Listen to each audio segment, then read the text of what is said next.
ઓમ નમઃ શિવાય. હર હર મહાદેવ. આજથી શ્રાવણ મહિનાનો પ્રારંભ થઈ ગયો છે. શ્રાવણ મહિનો એટલે દેવાધિદેવ મહાદેવની પૂજા આરાધના કરવાનો મહિનો. શ્રાવણ મહિનો એટલે ભગવાન શંકરનો અતિ પ્રિય મહિનો.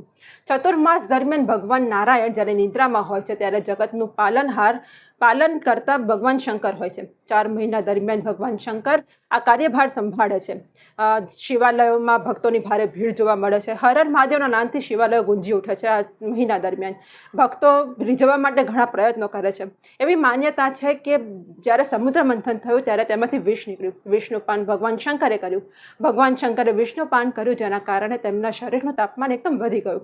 શરીરના તાપમાનને સામાન્ય કરવા માટે તેમની પર પાણી ચઢાવવામાં આવ્યું અને એવી માન્યતા છે કે ત્યારથી આપણે શંકર ભગવાન પર પાણીનો અભિષેક કરીએ છીએ. પાણીથી અર્પણ કરવાથી તેમને સારું લાગે છે, તેમને ગમે છે.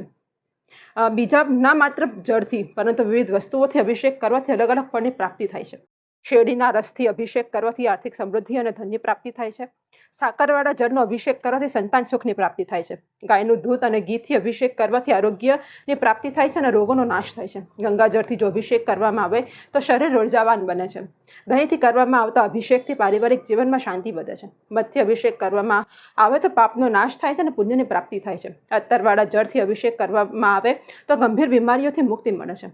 શ્રાવણ મહિનામાં કરવામાં આવતી ભક્તિથી ભગવાન ભોળાનાથ જલ્દી પ્રસન્ન થાય છે.